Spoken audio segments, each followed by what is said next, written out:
Hello and welcome to the Conversation Coffee Break with your host, Nadine Matheson. As always, I hope that you're well and I hope that you're having a really good start to your week. Now, if you don't already know, and in case you need a reminder, Coffee Breaks is a brand new segment of the podcast which is officially starting in September. But I thought I would give you a few taster coffee breaks for the rest of season 3. Coffee breaks are shorter episodes of the podcast where I talk to an author just about their book. And today, joining me for a coffee break is New York Times bestselling author SA Cosby. SA Cosby is the author of Blacktop Wasteland, Razorblade Tears, and All the Sinners Bleed. All the Sinners Bleed is being adapted by Netflix. And we'll be talking about his brand new book, which is, if you're listening today on Monday, is out tomorrow on the 10th of June. And if you're listening after the 10th of June, it's out now. We're talking about King of Ashes. S.A. Cosby, he's amazing. He really is. And he's also my mate. So it was an absolute pleasure to talk to him today. So I hope that you enjoy our coffee break.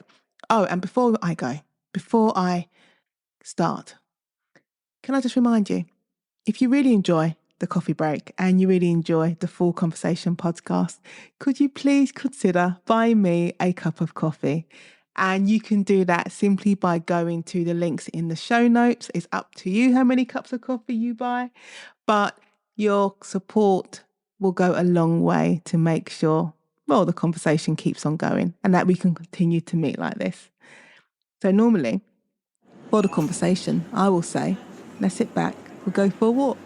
But instead, grab a cup of coffee or tea and enjoy your break. S.A. Cosby, welcome to the Conversation Coffee Break. Thank you for having me. It's a pleasure to be here. Right. We're going to talk about your brand new book, King of Ashes. So do you want to tell the listeners of the Coffee Break about the King of Ashes? Okay. So basically, King of Ashes is my new book. It is the story of the Carruthers family. Oldest brother, Roman, middle sister, Neveah, baby brother, Dante. As the book opens, Roman is returning home from living in Atlanta, Georgia, and he gets a call that his father has been in a car accident and he's in a coma and that he needs to come home to assist with the family business. When he gets home, he finds out that the car accident may not have been an accident because his baby brother, Dante, owes quite a bit of money to some dangerous criminals who you do not want to owe money to. And so that begins our journey with the Carruthers family, trying to help or follow Roman as he tries to help his brother get out of this debt. Meanwhile, his middle sister, Neveah, who has been running the family business with their father, is investigating the disappearance of their mother. When they were teenagers, their mother, Bonita, disappeared and was never seen again. And everybody in their small Virginia town thinks that their father killed her because she was having an affair. And so we journey with them as they try to deal with this criminal aspect with these gangsters, but also trying to deal with the trauma and the mystery of their mother going missing so many years ago. So, with this book, would you say your writing experience of King of Ashes was different to Blacktop Wasteland and All the Sinners Bleed? Oh, yeah, definitely. It was so funny because I've had people ask me in interviews, like, your books are so dark and, how do you deal with it? How do you process it? And most of the time I'm just like, I write a book, and I kill like 12, 15 people and then I go play with my cat. I don't let it bother me. But King of Ashes was the first book. I know it doesn't. And I don't know what that says about me as a person, but King of Ashes was the first book that it bothered me. I think it was because in most of my other books, whenever there's violence or evil, I know that my main characters, whether they're heroes or anti-heroes, will, see the day. They will be able to get revenge or the villains will get their comeuppance. In King of Ashes, it's different because the family dynamics and the secrets that this family holds, there's not really a comeuppance. There's not really a vengeance that has to be exacted. It's just dealing with the reality of this family dynamic, of these sibling relationships and what these secrets mean. And so there was a resolution, but it was a resolution that was tragic. And so for me, it got to me. I had to watch cartoons and stuff for a couple of weeks to kind of come down off of that. See, I've only ever felt that way, that I need to decompress, when I've worked on like really, really serious cases for a long period of time. And I'm like, I need to go home and just I just need to see something or even read something the complete opposite. But I don't think I've reached that point with my books yet. Maybe if I write something different for me, I'll get there. Was it a surprise though that you felt that way? Yeah, I was very surprised because, like I said, I've written a serial killer book. I've written, revenge novels. I've written very, dark crime fiction.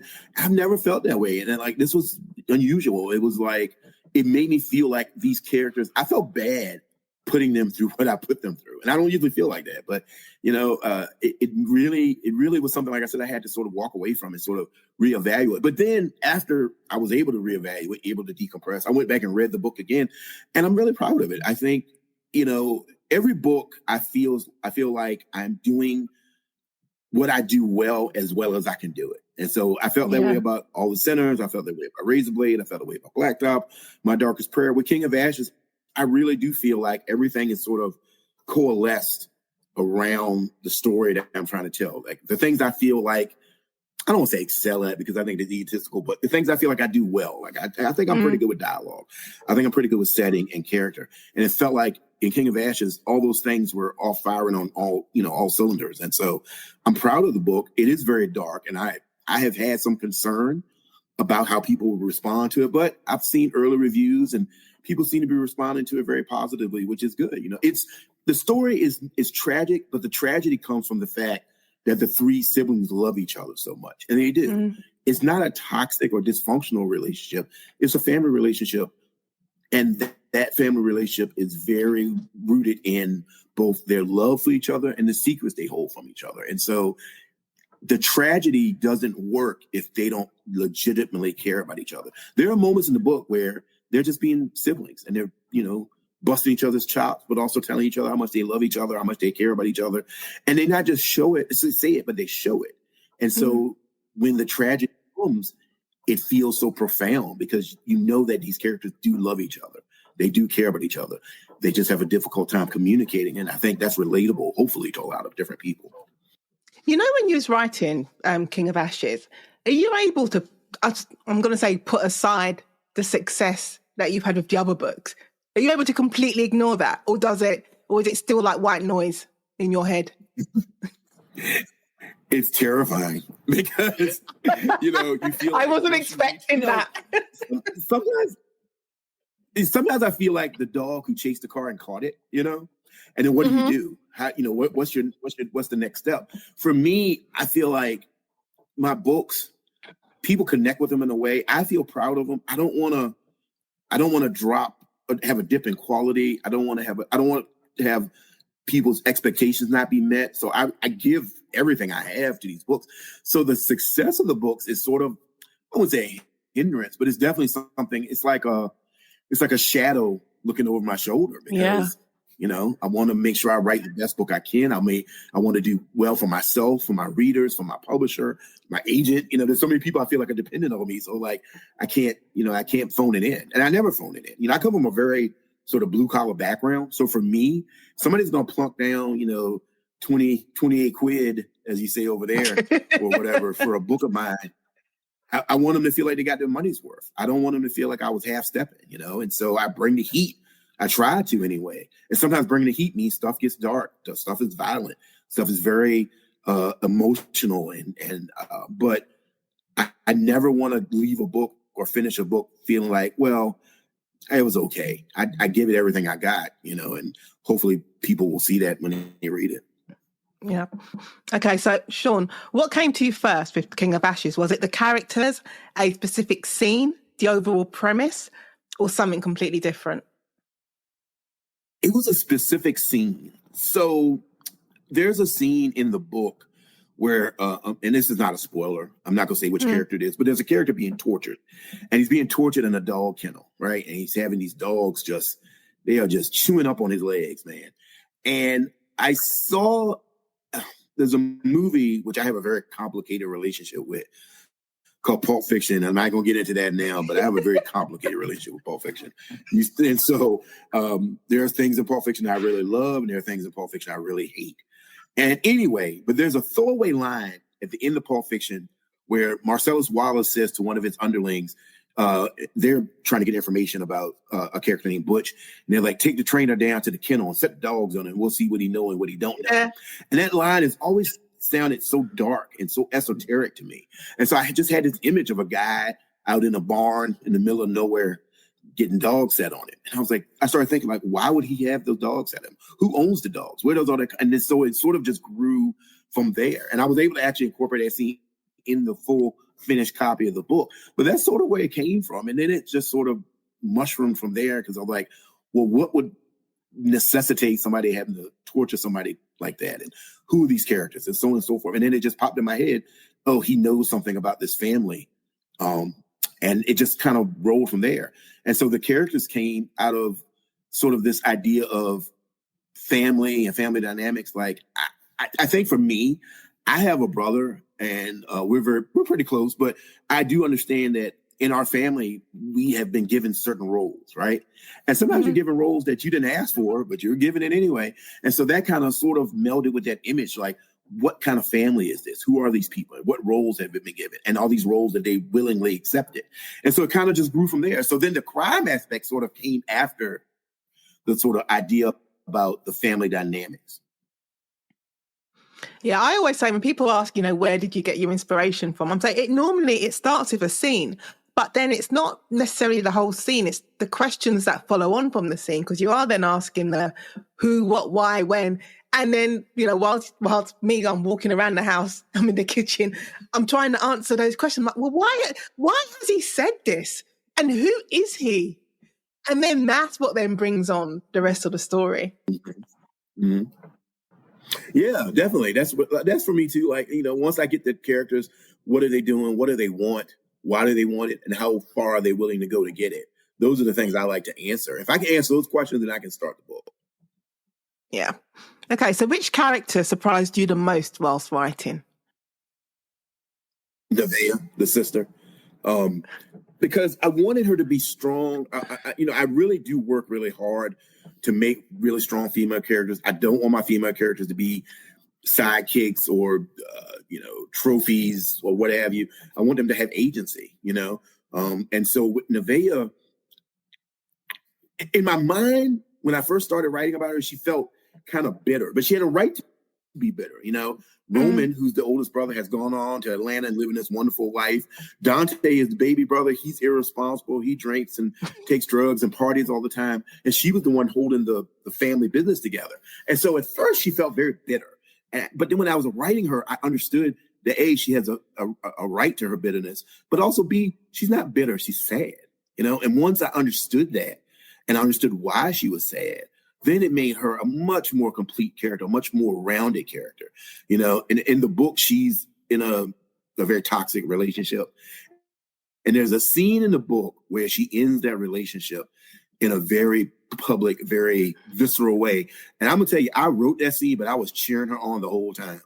I was like, yes, tell that so-and-so off, and I liked it. And it showed her strength, it showed her determination, and also her ability to not wallow in self-loathing and sort of pull herself out. Yeah. And I was surprised, but I was pleasantly surprised by that. I do like those moments when you're writing the scene, but you're then interacting the scene. You turn into those annoying people in the cinema who are like shouting at the film. I did it with Henley, and I was like, what are you doing? I'm like, no, do it. And I'm like, yes. Even though I'm writing it, but I love those moments. Exactly. Sean, what's the most random fact you now know because of this book? Most human cremated remains weigh between 3 and 10 pounds. I don't even know why I'm pulling a face, right? Because I didn't know, maybe you was going to give me a fact about geography, but no, it's to do with cremation. And that couldn't bother me. He's watching me. I'm like, I'm holding, like, if I had pearls, I'd be clutching my pearls right now. Is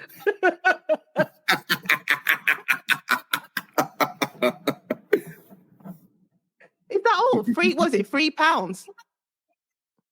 Between 3 and 10 pounds. So anywhere from 3 to 10 pounds, most on average. Now, if you ever, but that's and that's funny because that's the sum total of a human body after it's been immolated, which is so interesting to me.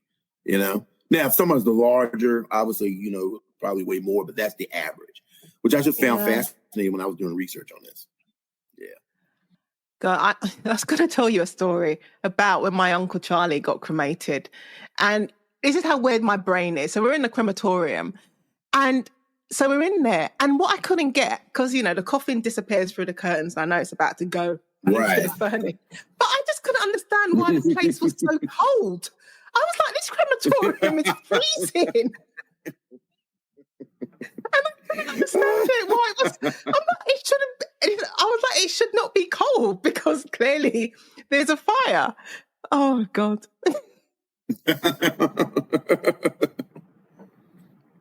So, Sean, we'll pull ourselves together. Sean, right? Before we started recording, we were talking about having our fan base and readership. So for a lot of people now, you are their go-to author. So when they know you've got a new book out, they're out there pre-ordering, which is what you want, but they're out there pre-ordering, they're ready to go, and they're following you every move. Who is your go-to author? Who's the person you're going to hit that pre-order button for? Oh, man, I have three. One is Jordan Harper. I knew he was going to say him. I'll read his laundry list. I'll read his grocery list. I'll read his scribblings that he did on the train. The next one is Dennis Lane. I'll read anything Dennis Lane it will write. And I think the third one is Walter Mosley. Anytime Walter has a new book out, I don't even ask what the plot is. I just hit pre-order. I got to have it. How does it make you feel? I suppose, like, if you'd known back when you'd written maybe like My Darkest Prayer, even when you was writing your short stories and things, how do you feel knowing that you was going to become someone's go-to? How do you feel about that now? It's daunting because, again, like I said, I'm not a people pleaser, but like I said, again, I come from that blue collar background, honest day's work for honest wage. And so I wouldn't want to disappoint that person. I wouldn't want to disappoint anyone that reads my books, they always tell us don't read your reviews and stuff. And, we always do anyway. And, I try to read the negative reviews sometimes to see is there a legitimate gripe? Is there something that I need to work on? Is there something I need to do? And sometimes there is something in there like, oh, well, maybe next time I'll work on that a little better. But, I never want to read one where somebody is like, oh, this book really disappointed me, or I didn't finish it or whatever. And so for me, if I'd known in the past, I think it would have been so daunting. I don't know if I would have continued writing because it was like, I would have psyched myself out about it, Yeah. It's a big weight to have on your shoulders, I suppose, isn't it? It's that weight of expectation. Really It's like with King of Ashes. It's like you would say, somebody once says to me, I said it was dark. They're like, well, your last book was a serial killer book. Yeah, that was dark, but that was dark with a hint of optimism at the end. It's not a tragedy. All Sinners Bleed is a mystery, but it ends on an optimistic note, And Titus is probably the one objectively good character I've ever written. He's human. He has his faults. Anybody who's read the book will attest to his faults. He had no I had a lady tell me the book signing. She's like, I love Titus, but he had no business going to see his ex-girlfriend. And I know. He really did have no business doing that. I remember reading it and I'm like, seriously, Titus, this is what you're doing. Okay. All right. Let me just turn the page. But I did that to show that he's human. He's not perfect.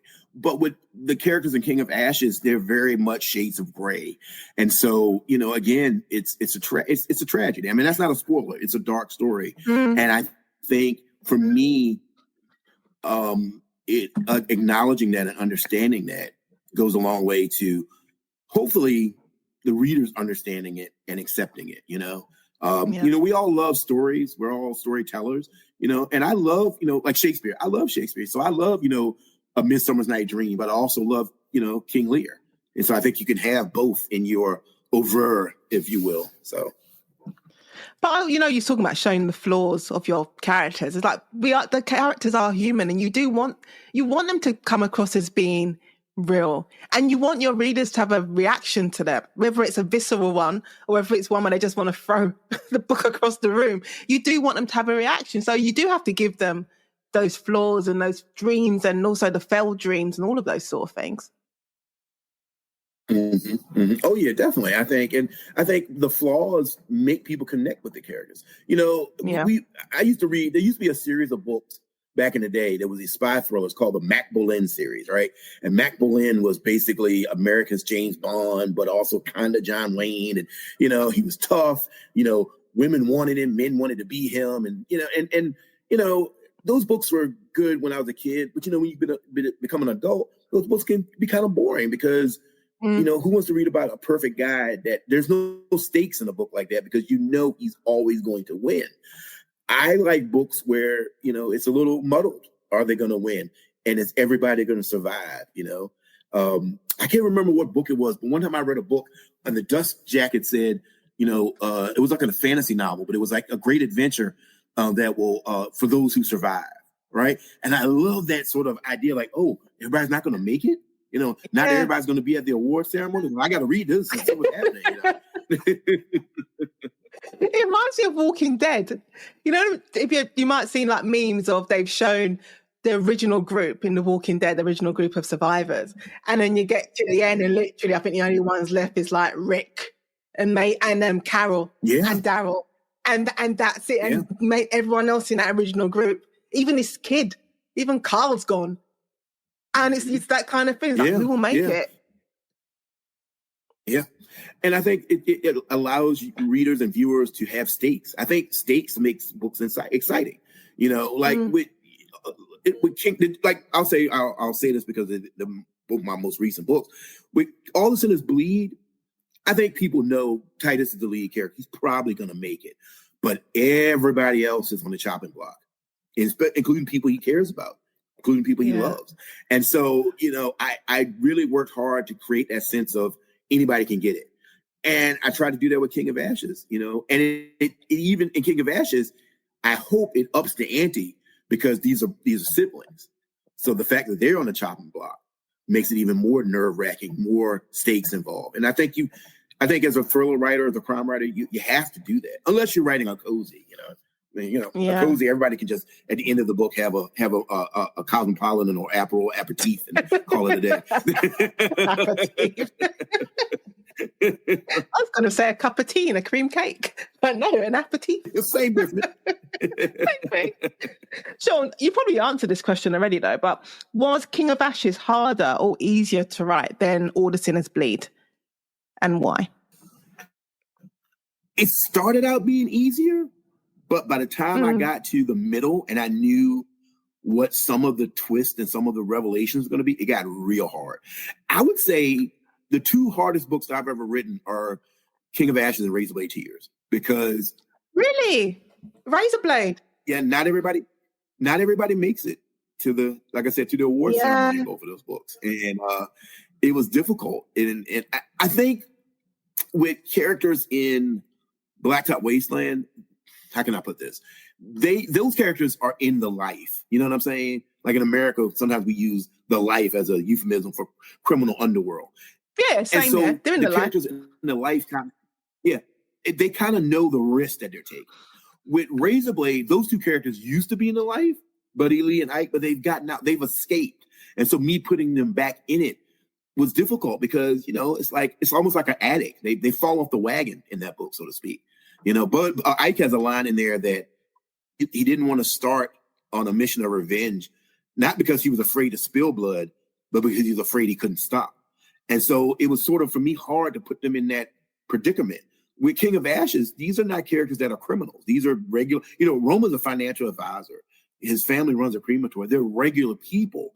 And so for me to insert them into this world, it felt a little hard. It felt a little difficult. I was, you know, and it made it, when I got to the halfway point, I realized this is really dangerous. Like, these people are in real danger. This isn't, you know, fake gangsters and wannabe tough guys. This is real, serious stuff. People are going to die. And it made me feel like, wow, these characters are in a very precarious situation. And so, but then I had to keep writing it in a way that was truthful and honest and raw. Because if you do anything less than that, then you're doing a disservice to the characters and to the readers. So yeah, both of those are probably my most difficult books. I liked writing All the Sinners Bleed because at my heart, I'm a mystery junkie. I love writing mysteries. I love mysteries. I love locker room mysteries. I had the opportunity to write a short story for Goldborough's book, their anniversary anthology, which is a really fun locker room mystery to write. So with Titus, my favorite, I had fun. You know, it sounds terrible because it's a book about serial killers, but I had fun when Titus like figured it out. Like when he has that sort of Poirot moment where he figures it all out. That was exciting to me. Like when he put the clues together and everything locked into place, I was like, yeah, that's fun. There's not a lot of fun parts in Razor Blade. Even when the truth comes to light, it's very painful. So yeah, both of Razor Blade and also I think both of these books deal with grief in a different way. So that was kind of difficult. So yeah, they were way harder to write than All the Sinners. All the Sinners was kind of fun, especially the last 20 pages. You know, it was like, yeah, let's mess some stuff up. But you know, when we were talking before we started recording, you was asking me what I was up to, and I was explaining to you how it's taken me all day just to write like 10 words. And I think it's because with what I'm working on now, because it's not a Henley book, and the characters, like you say, the character I was writing in this scene, she's not in that life. And to me, I felt like I was putting her at risk and I'm exposing her. And I didn't feel comfortable doing that because she's not about that life. Whereas Henley, that is her life in a sense, because, you know, she works on the other side, but that is her life. So I was like, yeah, I felt like I'm showing everyone all of her business. And I'm like, she doesn't need to know that about her. Exactly. No, I feel like that. You know, there's a scene early on in King of Ashes. It's not a spoiler, where Roman meets the gangsters that Dante owes the money to, and Dante is trying to explain to him that these are very dangerous people. They're no joke, and Roman has a little bit of hubris because he's telling himself it's just another negotiation. I do this all day, every day. I'm a financial advisor. I know how to talk to these people. And something happens during that meeting that makes him realize, oh no, these are real gangsters. I deal with wannabe rap stars and, you know, all that down in the, no, these are the real deal. You know, these are wolves and I'm in the den with wolves. And it's a moment where he's in real danger and something happens, you know, he gets hurt. They don't get out of that unscathed. So for me, to your point, yeah, I had that same feeling that you had. I'm not asking you to say what happens, but you know what it reminds me of. You've seen Ozark with Jason Bateman. Yeah. You know the very first episode of Ozark when they're doing the negotiations, and then he realizes, oh, these are the people we're dealing with because your friend's now in a vat of acid. Sorry if you've never seen it, but that's what happens. Oh, you know, I've seen it. And the first episode of Ozark, that first scene when a Asai Morales character shows up. Yeah. And you see it on Jason, and Jason Bateman is such a good actor. You see it on his face. It was sort of, you understand that it was an abstract thing. Oh, we're cleaning money for criminals. It's not a big, no, now they're here. Now they're here, and you may not go home tonight. And so Roman has a scene like that, a moment in that where he does, you know, and he realizes these are not people to play with, you know? And so, you know, I'm not gonna say what happens, but he definitely looks in the mirror the next day and realizes that he's not in Kansas anymore. Those are always great. Those are great moments to write, though. It's when your character realizes, you know, oh, this is what this game's about. Okay, exactly. Right. What am I going to do now? Because the thing is, normally they can't run. They can't because you have no book, so they can't run. Yeah. Okay, yeah, definitely. So, Sean, without giving away any spoilers, did the book end the way you originally planned, or did it surprise you? It did end the way I originally planned because a lot of this book takes its influence from The Godfather as a spiritual influence, not a beat for beat influence. Yeah. Because I'm fascinated not so much with The Godfather and the Mafia. I'm fascinated with Michael Corleone. I'm fascinated with a character who's smart, who's intelligent, who finds out that he's ruthless. And I'm fascinated with the idea of what happens when you find out you have a special skill at something that's terrible, right? At being a criminal, you know? And so I definitely had an idea of how I wanted the book to end because I wanted to pay, and people who have read the book by the time this comes out, I wanted to pay a slight homage to The Godfather. So there's something that happens at the end, but it didn't surprise me. I think what surprised me was my reaction to it. Like, I already had the plot ending in my head. I knew how it was going to go. But then when I was writing it, when I was actually writing the sort of final, denouement, I cried. It was so heavy. You did? It was so hard. Yeah, I did. It was so heavy and so painful for the characters. And their pain felt palatable. And I was like, wow, I can't believe I'm putting these people through this. This is terrible. And it was funny because, like I said before, in a lot of my books, you have a physical confrontation at the end of the book that sort of solves everything. That doesn't really happen. The confrontation at the end of the book is very emotional. And like in real life, it doesn't end. You just stop talking. You know what I'm saying? And so for these characters, there's no conclusion really. They just stop talking to each other and go their separate ways. And that was very sort of emotionally draining in a good way as a creator. So I don't think I've ever cried. I mean, I've hit the red wine afterwards, but I don't think I've cried. Yeah, no, I cried. And I mean, not boo-hoo, but it got in I was tearing up. Yeah. I think that says something, though, that if you can get that emotional about the characters and the story you've written, imagine how your readers are going to feel. Oh, yeah, definitely. Because reader reactions are great. When they come back now, I can't believe they did this, I can't believe they did that, and I thought I was going to hate everyone in Razor Blade Tears, but I love them. I don't know if we can curse on here, but I got to tell you a comment. We can curse. A person on Instagram. A person on Instagram, I don't know her real name, but I think her name on Instagram is Brit's Books or Brit and Books. Lovely young lady. Know her. She gave a review of King of Ashes, and she said, and this is my favorite review of anything I've ever written so far. She said, y'all, the last 50 pages of this book, my heart was in my ass. I didn't know what was going to happen.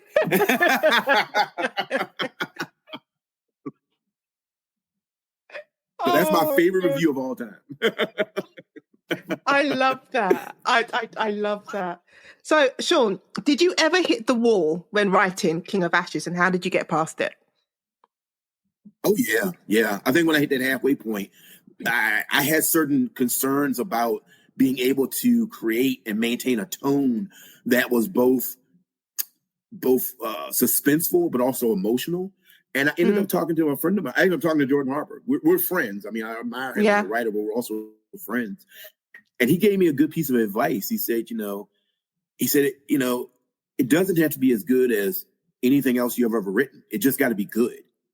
So I got through that idea of like, is this going to be as good as All the Sinners? Is this as good as Razor Blade? Is it better? Where am I at on the scale? You don't have to worry about it. It's just got to be good within this moment, this specific moment that you're in. So. When I've spoken to authors on this podcast, both on, I say the usual one, the conversation on Coffee Break, I don't think anyone's ever gone into the next book they're writing thinking, it's all going to be a breeze.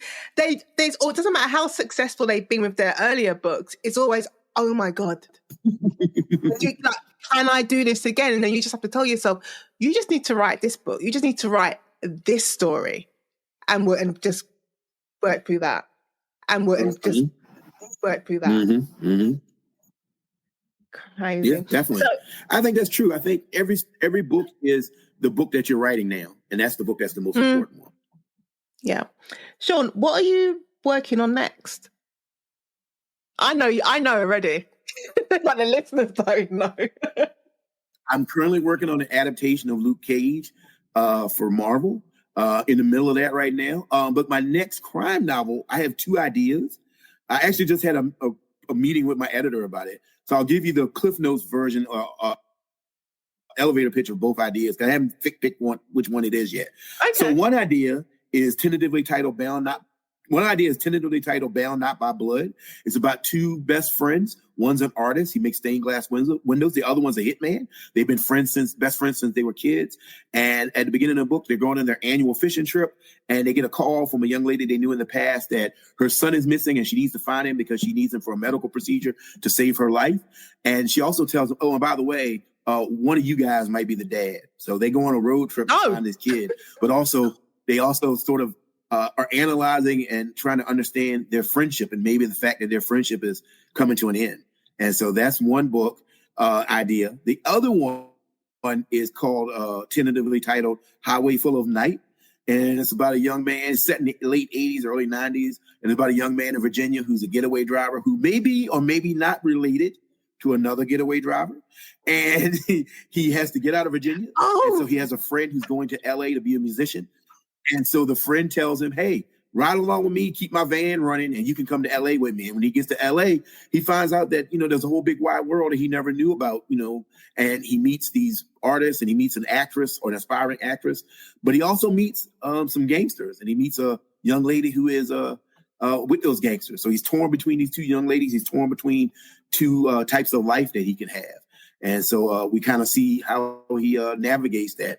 And that's the two ideas that I have. I haven't decided which one I'm going to write first, but I know I'm going to eventually, hopefully, write both of them. So, Sean, right? You may have heard me. Listeners will have heard me. I may have gasped because when you said he may or may not be related to a getaway driver, and I was like, "Oh, I know." Yeah. So that I don't want to say any more about it, but that's that's maybe something on the horizon. Oh my God, I'm so excited. You haven't even written a word yet. But Sean, have you ever resisted a temptation? Because good thing is you write standalones, right? Have you fought against the request to go back, to return to I was going to say clients, not clients. You know what's funny? I'll say this as we wrap things up. I was very adamant when I first started writing. I didn't want to write series. I wanted to write standalones. I wanted to write books that were just snapshots of a character's life. And I'm going to tell you, every couple of days, I get an email from somebody or a message from somebody that's like, please bring Titus back. What's Titus doing? We want to see Titus. We want to have another adventure with Titus. And I kind of resisted. And then I was going back. We all have these things. I was going back through some old files, ideas. I saw an idea that was not a Titus idea, but I kind of thought, could I reconfigure this to make it a Titus book? And how would I bring Titus back? And what would it look like? And I started thinking, well, at the end, spoiler alert, he's not, I don't want to spoil things, but there's a certain thing that happens at the end of All Sins Bleed. I'm like, how would I bring it back? What would be the circumstances? Like, And I started thinking about Red Dragon, right? And I started thinking about Will Graham and how Will Graham comes back into the fold. So, maybe there'll be a Titus book in the future. We get to catch up with it. When I finished All the Sinners Bleed, I closed the last page, and it just felt like he will come back. I said, whether or not Sean wants to bring him back, it's a different story. But I just felt like this is a character. He will come back, and this is the character people will ask for. Yeah, people have asked for him, so I don't know. I like to catch up with him. Maybe he's getting some sleep finally, because all through the running joke for All the Sinners Bleed is he never gets any sleep because he tries not to dream. So yeah, oh God, you know what's funny? I was talking. There's another author, Tarakash Kanani, who wrote The Midnight King, and we were talking about we were playing video games and also watching characters, and just thinking, has this person slept yet? Have they eaten? It's like the things you think about. It's like, because you didn't care. I'm like, you need to eat. You need to sleep. Sean, what message or feeling do you hope readers take away from King of Ashes? I hope people take the feeling away that, it's not enough to love your family, to love your siblings. You've got to learn how to communicate. You've got to learn how to open yourself up to the people that share the womb with you, Yeah. Actually, I'm not going to end it just yet, because I need to ask you this, because you posted something on, I think it was yesterday, about the Netflix adaptation, right, of All the Sinners Bleed. How does that feel, knowing that this book you wrote, Titus, is going to be on screen? Scary, exciting, and just so honored. So honored. Yeah. Are you involved? Are you writing it? Or are you just letting it go? I'm not writing it. I'm letting it go, but I have an executive producer credit, which all that means is I get to look at scripts and like, that's good. And finally, Sean, to end our coffee break, which book, film, show, or video game do you recommend? Oh gosh. Book. She Rides Shotgun by Jordan Harper. Not enough people have read it. Video game. I'm old school. I love LA Noire. I just love that game. I've played it through a bunch of times. Movie, Hella High Water. Hella High Water is one of my favorite movies of all time. Oh my! Both Chris Pine and Ben Foster and Chris Pine were robbed with not getting Oscar nominations for that movie. It's an amazing modern American Western with one of the most tense standoffs at the end I've ever seen. Sean, and I just love that movie. I watched that film. When did I watch it? A couple of years ago. And it was one of these ones, it kind of felt like it flew under the radar. Because I felt like I saw it being advertised and it disappeared. And then I watched it. Was it last? It might have been last year I watched it. And I was like, oh my God. Even you talk about that standoff scene, that is the edge of your seat. Mm-hmm. Yeah. That's a good recommendation. Anybody who's seen it, when he says, I ain't never killed nobody in my whole life. But if you want me to start with you, old man, why don't you see if you can reach that boot before I blow you off this roof, off this porch? It's so good. I know the whole speech. I know the whole scene. I got it memorized. I love it. I can't do it now because I got to run. But this was so much fun. I can't. I'm hoping I'm coming. I hope I'm coming back to the UK this fall. And we got to get together. We got to have our annual. We will. Our annual pub drink. One of my favorite memories was hanging out with you and all the folks in Harrogate a couple years ago. I had a blast. So we had a great time. No, we will do that. We will catch up. We will have drinks. SA Cosby. Yes. Thank you for joining me for the coffee break. Thank you for having me. And that's it for this coffee break. Thank you so much for joining me. Starting from season 4, we'll be bringing you regular coffee breaks, 20-minute episodes, perfect for a quick chat with your favourite authors about their latest books. And here's the fun part. Next season, we're answering your questions. If there's something you've always wanted to ask an author, send it in. Email your question to theconversation@nadimmmatheson.com, and we might just answer it in a future episode with a special shout out to you, of course. Until next time, keep reading, keep listening, and I'll see you soon for another coffee break. Oh, and before I forget, don't forget, subscribe, follow, like, review, and share this episode with your friends. Your support keeps the podcast growing, and if you head down to the show notes, you can also support the podcast by buying us a cup of coffee. The links are in the show notes.